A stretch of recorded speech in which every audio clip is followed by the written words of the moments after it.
তো তোমরা এখন যারা সাবস্ক্রাইব করোনি প্লিজ সাবস্ক্রাইব করে দিও আর এই বেল আইকনটা ক্লিক করে দিও, তাহলে পরবর্তী সময়ে আমার এমন আরো ভিডিও আসলে সেটার নোটিফিকেশন তোমরা ডিরেক্ট পেয়ে যাবে আর সবার প্রথমেই দেখতে পারবে। হ্যালো বন্ধুরা, আমি চলে এসেছি তোমাদের কাছে আমার একটি নতুন ভিডিও নিয়ে। আর আজকে আমার ভিডিওতে হবে আনবক্সিং, যেটি হচ্ছে স্যামসাং গ্যালাক্সি A14 5G। তো এই ফোনটার হবে আনবক্সিং, আর এর মধ্যে কি কি স্পেসিফিকেশনস রয়েছে না রয়েছে, আর এর প্রাইস কত, আর এই প্রাইসের মধ্যে একটা 5G ফোন এটা কতটা ভালো, এইসব নিয়ে বলবো আজকে আমার ভিডিওতে। তো সঙ্গে থাকা টাইমের সঙ্গে শুরু করা যাক। নমস্কার বন্ধুরা, আমি দেব আর তোমরা দেখছো Bong Tech Talk. So let's start.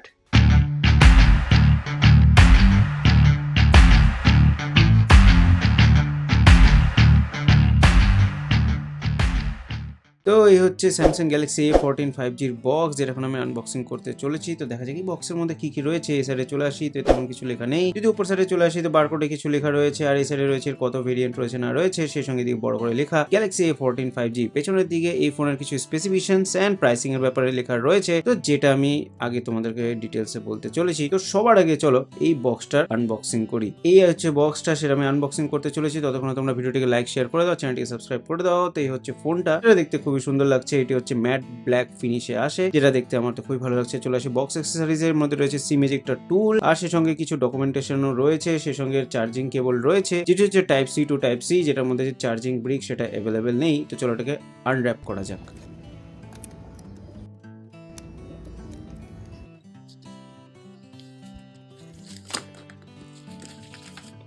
ফোনটি তো আনর্যাপ হয়ে গেল, সো ইটস বুটিং টাইম। তো সবার আগে ফোনটিকে সেট আপ করে নিই, তারপর তোমাদের সাথে দেখা হচ্ছে। এই ফোনের মধ্যে রয়েছে 6.6 ইঞ্চি 90 হার্জ একটি IPS LCD ডিসপ্লে, যেটা পিক্সেল রেজোলিউশন হচ্ছে 1080 × 2408 400 পিক্সেল ডেনসিটির সাথে। এর মধ্যে 90 হার্জ ডিসপ্লে থাকার জন্য যদি আমরা ব্রাউজারে স্ক্রল আপ স্ক্রল ডাউন করি তো সেখানে খুব স্মুথ অ্যান্ড ফ্ললেস আমরা এক্সপিরিয়েন্স পাই। সেক্ষেত্রে যদি নর্মালি যদি আমরা রাইট লেফট সোয়াইপ করি বা আপ এন্ড ডাউন যদি নর্মালি সোয়াইপ করি, তো সেক্ষেত্রে 90 হার্জ ডিসপ্লে থাকার জন্য একটা খুব স্মুথ আমরা এক্সপিরিয়েন্স সেখানে পাই। এক্ষেত্রে যদি আমরা একটা ইউটিউবের কোনো একটা ভিডিও যদি চালিয়ে নিই, তো আমারই ভিডিওটা চালিয়ে নিচ্ছি, তো এক্ষেত্রে এই ফোনে 1080p অবধি সাপোর্ট করে নেয়। আর যদি বলি স্পিকারের কথা, সেক্ষেত্রে তোমরা সাউন্ডটা শুনতে পাচ্ছ, এর স্পিকার অনেকটা ভালো আউটপুট দেয়।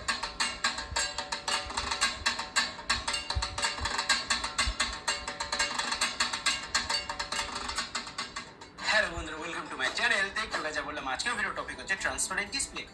তো এই ফোনের এক সাইডে রয়েছে ফিঙ্গারপ্রিন্ট সেন্সর, উপর দিকে রয়েছে ভলিউম আপ এন্ড ডাউনের বাটন, আর এক সাইডে রয়েছে সিম ট্রে, বাকিটা পুরোটা ফাঁকা। উপর দিকে রয়েছে একটি মাইক, নিচের দিকে রয়েছে একটি 3.5mm হেডফোন জ্যাক, একটি মাইক, আর হচ্ছে স্পিকার গ্রিল, সেই সঙ্গে এর মধ্যে রয়েছে USB টাইপ সি একটি চার্জিং পোর্ট। তারপর চলে আসে ক্যামেরা ক্ষেত্রে, এর মধ্যে রয়েছে 50 মেগাপিক্সেলের একটি প্রাইমারি লেন্স, সেই সঙ্গে এর মধ্যে রয়েছে 2 মেগাপিক্সেলের একটি ম্যাক্রো লেন্স, আর সেই সঙ্গে রয়েছে এর মধ্যে 2 মেগাপিক্সেলের ডেপথ সেন্সর। সেই সঙ্গে যদি এর ফ্রন্ট ক্যামেরা ক্ষেত্রে চলে আসি, এর ফ্রন্টে রয়েছে 13 মেগাপিক্সেলের একটি ক্যামেরা, যেটা দিয়ে তোমরা সেলফি বা ভিডিও শুট করতে পারবে আপ টু 30 fps। সেই সঙ্গে এই ফোনের মধ্যে আরো নানান ফিচার রয়েছে। তো এই ফোন দিয়ে আমি কিছু ছবি তুলেছি আর সেগুলো তোমাদের সাথে শেয়ার করছি। তো এই ছবির কোয়ালিটি এন্ড এর ক্যামেরা পারফরমেন্স কেমন রয়েছে, তো ছবিগুলো দেখো তোমরা, যেগুলো হচ্ছে এই ফোন দিয়ে তোলা রয়েছে। তো সেগুলো নিয়ে তোমাদের কি মতামত রয়েছে নিচে কমেন্ট সেকশনে আমাকে জানাতে পারো। সেই সঙ্গে এই ফোন দিয়ে তোমরা ফুল এইচডি তে 30 fps অব্দি শুট করতে পারবে। তো তোমাদের সাথে একটা ভিডিও শেয়ার করছি, যেটা হচ্ছে এই ফোন দিয়ে রেকর্ড করা হয়েছে। তো এই ক্ষেত্রে ভিডিওর ব্যাপারে তোমাদের কি মতামত, ক্যামেরার কেমন পারফরমেন্স, এর কি মতামত নিচে কমেন্ট সেকশনে জানাতে পারো।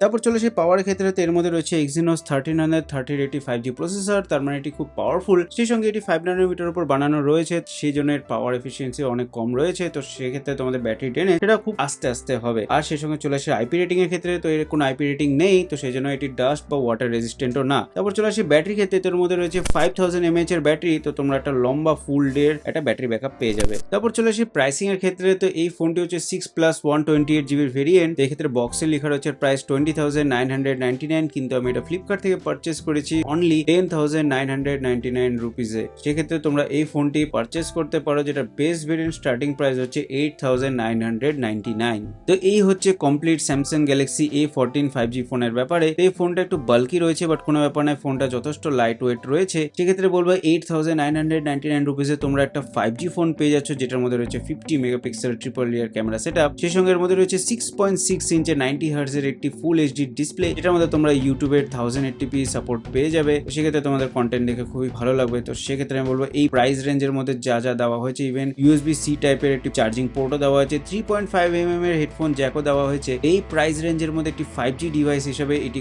যথেষ্ট ভালো ফোন অ্যান্ড বেস্ট ফোন আমার মতে। তোমরা যদি মনে হয় এই ফোনটা তোমাদের মতেও একটা ভালো 5G ফোন এই প্রাইস রেঞ্জে, তোমরা চাইলে কিনতে পারো। তো এর পায়ের লিঙ্ক আমি ডেসক্রিপশনে দিয়ে দিচ্ছি। তো বাস এটা ছিল স্যামসাং গ্যালাক্সি A14 5G ফোনের আনবক্সিং, স্পেসিফিকেশনস এন্ড প্রাইসিং। তো আশা করি তোমাদের ভিডিওটি খুবই ভালো লেগেছে। যদি ভালো লেগে থাকে তাহলে লাইক করে দিও আর শেয়ার করে দিও তোমাদের বন্ধুদের সাথে, তাহলে তারা জানতে পারবে আমার চ্যানেলের ব্যাপারেও, আর তারা আমার টেকনোলজির ব্যাপারে অনেক কিছু জানতে পারবে, আর তারাও রিসেন্ট টেকনিক্যাল আপডেটস এর ব্যাপারে অনেক কিছু জানতে পারবে আমার ভিডিও শর্টস এর এপিসোডের মাধ্যমেও। আর যারা অলরেডি সাবস্ক্রাইব করে দিয়েছো তাদেরকে জানাই অসংখ্য ধন্যবাদ। তুমি আসছে আগামীকাল তোমাদের জন্য ভিডিও শর্টস এর নতুন এপিসোড নিয়ে। তো আজকের জন্য গুড বাই।